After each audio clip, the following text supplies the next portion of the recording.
Hello everyone, my name is Corinne P. Cordero. So for today's video, I'm gonna talk about the chapter 2, which is about mathematical language and symbols. So my assigned topic is about the importance of language.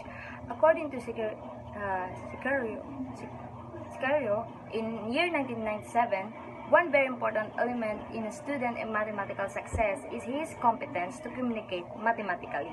So one very important element for students to succeed in mathematics is the ability to communicate effectively in mathematics. So students should be given opportunities to understand the math language in the classroom so that they can correctly read and write, as well as mathematical symbol which can be used effectively to solve math problems. So just what Galileo Galilei said, the universe cannot be read until we have learned the language and become familiar with the characters in which it is written. Hermann Weyl in year 1922 contributes that just as everybody must strive to learn language and reading before he can use them for freely for expression of his thoughts.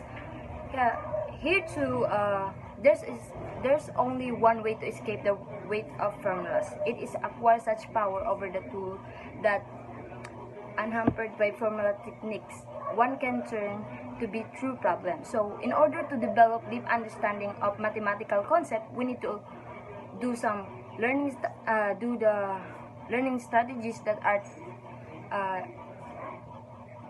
techniques that facilitate the process of understanding the language of mathematics and applying our knowledge as a tool to solve real-life problems.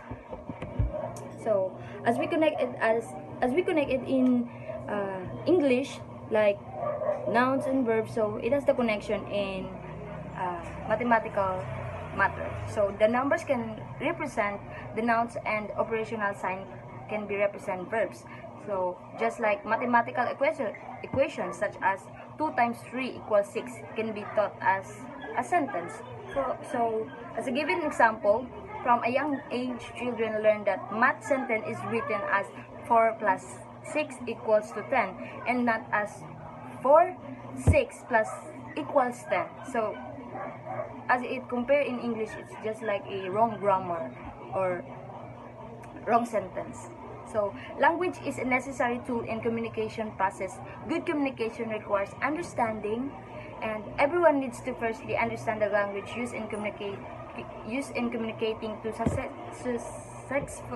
successfully transmit ideas from one to another.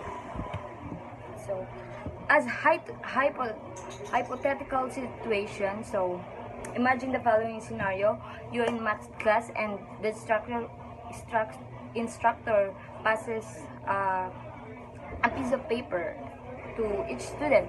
It announced that the paper contains study strategies for the student of mathematics.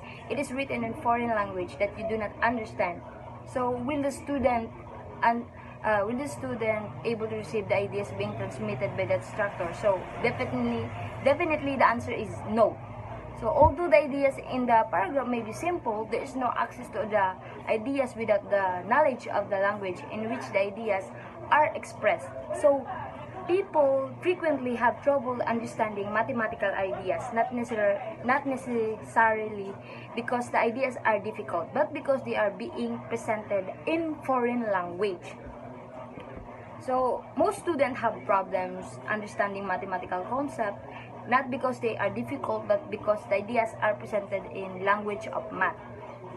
That's why familiarization with the mathematical language and symbols is very important. So it's easy for us to understand and analyze the problem solving, as well as in anything that involves numbers or mathematics. So we just need to be familiarized with them and understand it well. And that's all. I hope you get something of what I discussed, and thank you so much. The language of mathematics. People frequently have trouble understanding mathematical ideas, not necessarily because the ideas are difficult, but because they are being presented in a foreign language. Characteristic of mathematical language. These characteristics also help every individual to communicate mathematically without the fear of being misinterpreted. Some important characteristics of mathematical language are as follows.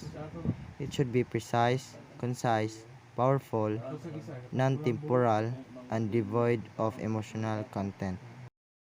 Precise, it enables shared ideas or thoughts to be interpreted accurately with very fine distinction.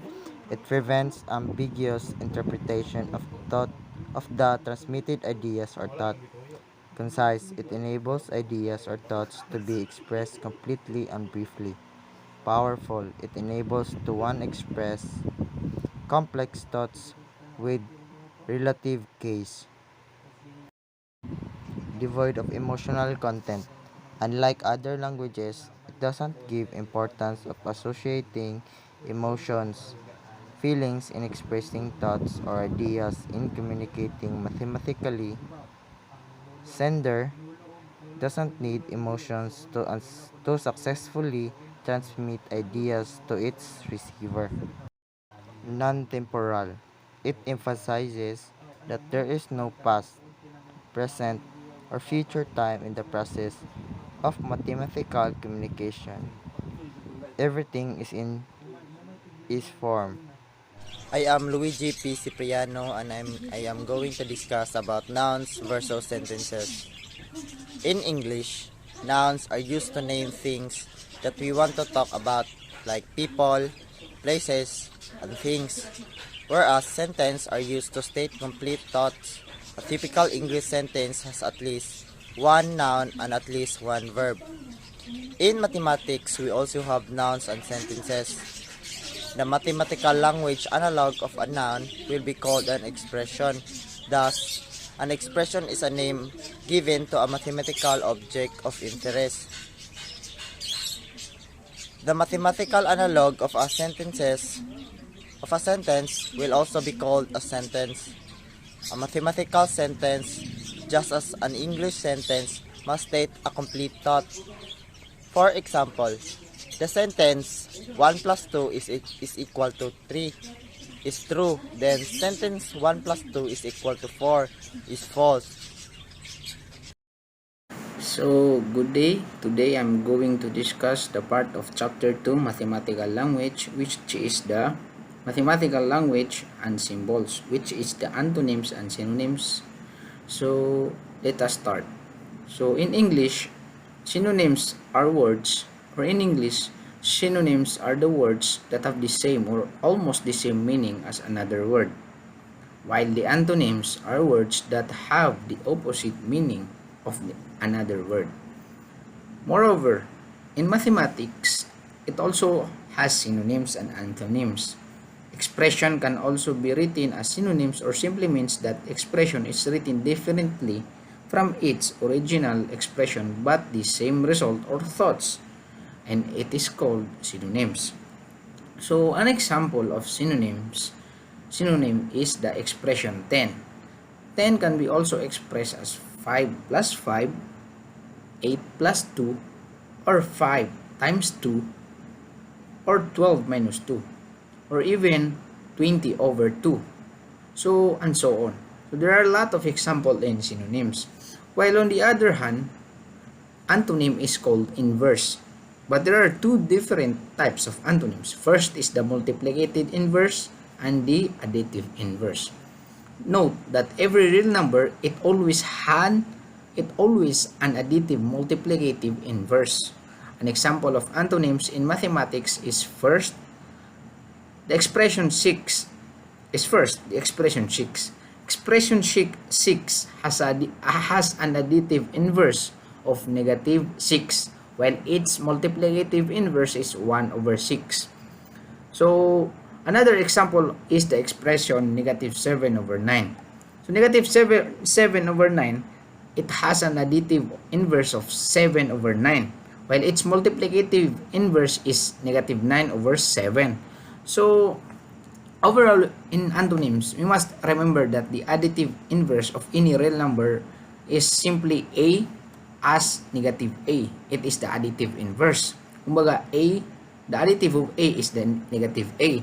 While the multiplicative inverse is by a to the power of negative 1.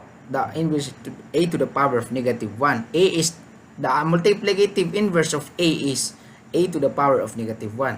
So multiplicative inverse are commonly known as reciprocal. So the additive is a as negative a.